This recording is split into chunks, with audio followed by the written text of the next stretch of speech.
샬롬 할렐루야. 히브리어 단어 묵상 35번째. 에스라 8장 23절.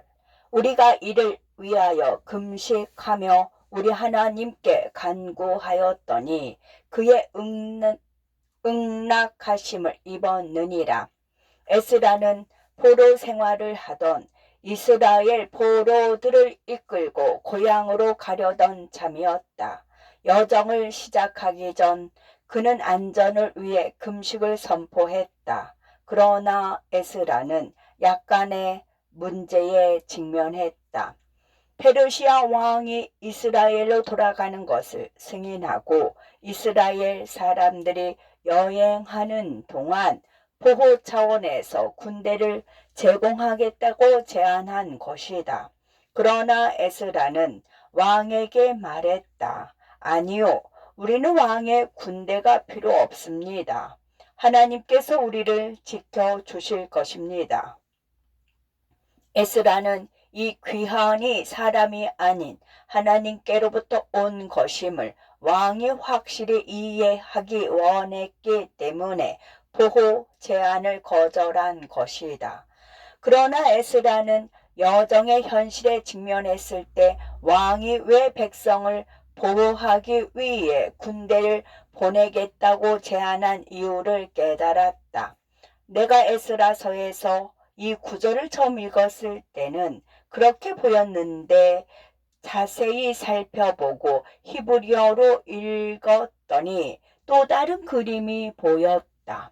에스라 8장에 나오는 에스라 금식은 문제 해결을 위한 금식으로 간주된다. 그러나 에스라는 문제 해결을 위해 금식을 하기보다는 이것이 하나님의 여정임을 확인하고 그분이 여정의 일부임을 확인하기 원했던 것으로 보인다. 연구 본문을 읽어보면 에스라의 염려는 안전에 대한 것이 아닌 것 같다. 그에게는 온전한 믿음이 있었다. 오히려 그의 관심은 이 여정이 사람이 아닌 하나님의 뜻이라는 것을 모든 사람이 이해하도록 하는 것이었다. 여기서 금식에 사용된 단어는 TSUM으로 기본적으로 입을 가리는 것을 의미한다. 다시 말해 금식이다. TSUM의 절자는 SADE, VAV, MEM으로 표기되며 MEM이 최종 형태로 표기된다. 이러한 특정 문자는 실제로 이런 유형의 금식 이유를 알려준다. SATE는 겸손을, VAB는 땅에서 하늘로의 연결을, 최종 형태 MEM은 숨겨진 것을 나타낸다. 준비하는 과정에 너무 많은 인간의 노력이 들어갔기 때문에 여정을 떠나는 사람들은 하나님이 그들의 배후에 계신다는 사실을 거의 잊어버렸다.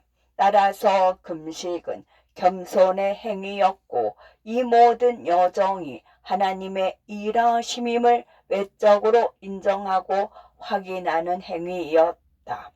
에스라는 그들이 이 문제에 대해 하나님께 간청했다고 말한다.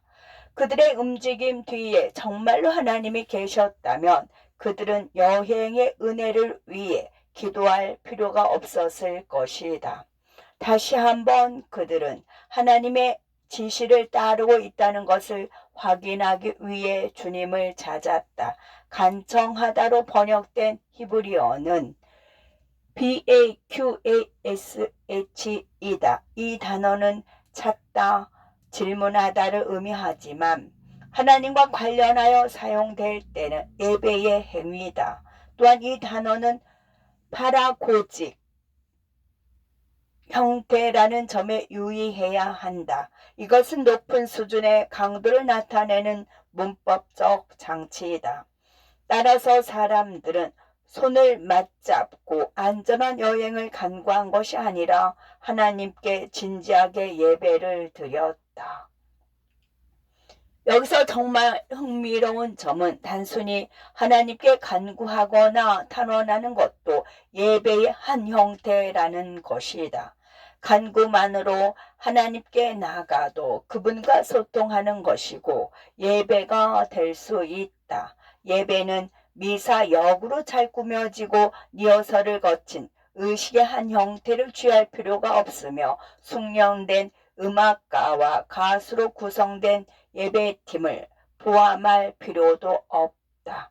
예배는 단순히 겸손하게 하나님께 나아가 모든 일에서 그분을 인정하는 것일 수 있다. 이것이 에스라 8장 23절의 내용이다. 백성은 여정에 대한 준비와 기대를 예배의 시간으로 바꾸었고 하나님은 그들의 기도에 간청을 들으심으로 응답하셨다. 일부 번역본에서는 이 문구를 그분께서 들으셨다 또는 그분이 응답하셨다로 번역한다. 간청하다로 번역된 히브리어 단어는 atar이며 호의를 베풀다라는 의미가 있다. 이것은 나팔 죄기 형태로 하나님이 자신을 수용하게 하신다는 것을 뜻한다. 다시 말해 하나님은 그분의 백성과 함께하는 여정에 자연스럽고 완벽하게 어울리실 것이다. 그러한 여정에서 외국 군인들이 그들을 보호하는 것은 그분께 모욕이 될 것이다. 왜냐하면 하나님은 그들의 여정에서 매우 중요한 부분이 될 것이기 때문이다. 만약 적이 그들을 공격한다면 이는 하나님을 공격하는 것이 될 것이다. 우리는 매일 하루를 시작하고 우리에게 맡겨진 의미를 수행하면서 에스라와 이스라엘 백성이 그랬던 것처럼 계속되는 삶의 여정을 살아야 한다. 그들은 경건한 간청에서 고국으로의 여정이 시작했고 하나님은 응답하여 여정의 일부가 되셨다. 우리의 일상 활동이 무엇이든 간에 우리가 하나님께 하듯 행하고 그분이 우리의 삶의 호의적인 부분이 되시도록 허용한다면 우리의 하루는 예배가 될 것이다. 따라서 우리는 바울이 말한 것처럼 쉬지 않고 기도하게 될 것이다. 에스라 8장 23절 우리가 이를 위하여 금식하며 우리 하나님께 간구하였더니 그의 응낙하심을 입었느니라. 아멘.